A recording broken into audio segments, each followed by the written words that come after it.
Okay, while the pot of water is heating up, I figured I'd come in and show you what I do as far as the whitening is I use baking soda. The reason is it doesn't affect the rack when you have the, if you use peroxide, it'll bleach the rack. The baking soda does nothing to the rack, but the exposed bone, it cleans it up really well. Another thing that I want to caution you about is do not use chlorine bleach, because all that's going to do, that's going to burn that bone. It'll look nice for a couple days, couple weeks, and eventually it'll yellow up. It's just too strong for it. Baking soda works good.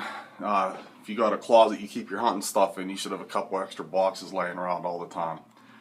We'll go back out to the pot. I'll show you that in a few minutes. Alright, we're back out at the pot. Skull's back in, pot's all shined up and clean. You can see we got just a little bit of a slow rolling boil going. This is nothing more than just baking soda. This is stuff I had down in my hunting closet. Okay, what you want to be real careful of is if you put too much of this in there at one time, it's going to literally explode out of the pot. Okay, see how that's coming up to the top? So put that in, let it settle back down. I don't know if there's any set amount. I just dump in whatever I got left over laying around. With the deer skull, of course, the antlers are usually hanging out of the top, so you can pull it up and down and take a look at it. With this, what I'm going to do is just put it in there. I don't know if you can hear there's a little fizz. It almost sounds like soda pop. And I'm going to let this go until that fizz is gone. Not too much there. Not just enough. Not too much. I'm going to let that go until the fizz is gone. Like I said, the bear skull is just so much heavier, so much thicker than a deer skull. And there's an unbelievable amount of grease in it. You have to get all that grease out. There's no soap in this batch here because soap is mostly grease and oil. You want to get that out because it will eventually work its way back up to the surface. It'll attract dust. It'll stain it. Once this is done out of the pot, I'll let it dry and I'll see if there's any dark spots. What I do then is I'll just take the baking soda and I'll make a paste out of it. Run the skull back under water. It doesn't need to be, just warm water, nothing special. And I'll rub that paste in with my thumb, let it dry for a day or so, and then I'll just take a toothbrush and give it a little scrub, and leave as much of that in the porous bone as you want. Take it out, and it'll be nice. It'll be bright and white, and you're going to be happy with the end product. All right, I let this boil for about 20 more minutes. One thing you want to watch out for, I don't know if you can see this joint right there, starting to boil the cartilage out of the joint, and at that point the skull starts getting real loose on you. So I decided that would be a good time to stop the boiling. Did lose this tooth right there. It's in the bottom of the pot. I'll go fish for it later on. And like I said, once this is dry, a lot of the white that you see will start to really come out. And anything that needs touched up, you can just make a paste with your baking soda and scrub that in. One of the things I do, I always pull all these bones out of the nose. I just don't like them. Do it on the deer too. There's no way to get them all unless you got those beetles, and I'm just not going to do that.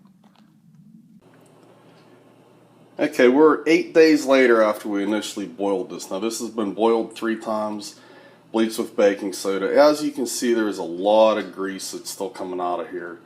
Bottom jaw as well. Anywhere that there's any kind of marrow, it's coming out. So this time I'm just using palm olive, whatever's on hand. I figured if it'll cut grease in dishes, it'll cut them off with bare bones. I got a couple different pots going. I'm going to try to keep the claws separate. Wife's going to have a bird. We're under contract not to boil any critter parts in the house, but it's kind of cold and she's not home, and I'm just not going outside today. Alright, I brought all this stuff up to a boil. I let it simmer for about 2.5 hours. And I was shocked at how much grease came back out of this bear skull. It's like boiling a pound of bacon. At least twice I had to just take all the water right off the top. There's probably still quite a bit of fat left in there. As far as the bear claws themselves, the numbers are still on them, but they're not going to be once I'm done scrubbing them. I just got a green scrunchie on the sink. I'm scrubbing them off, and they're coming pretty clean. And I'm taking them over here and putting them in my little system here so I can match them back up with the right claws. They're scrubbing off pretty clean, actually. I'm surprised. It didn't take a whole lot, but the bone's not very thick. So we'll come back to you later.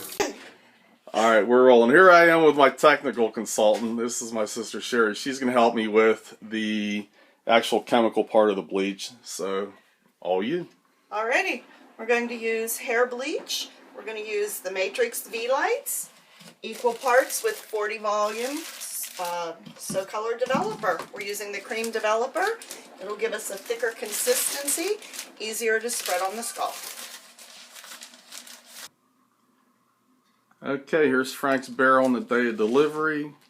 I just wanted to let you guys know that this was a legally taken beer in Pennsylvania.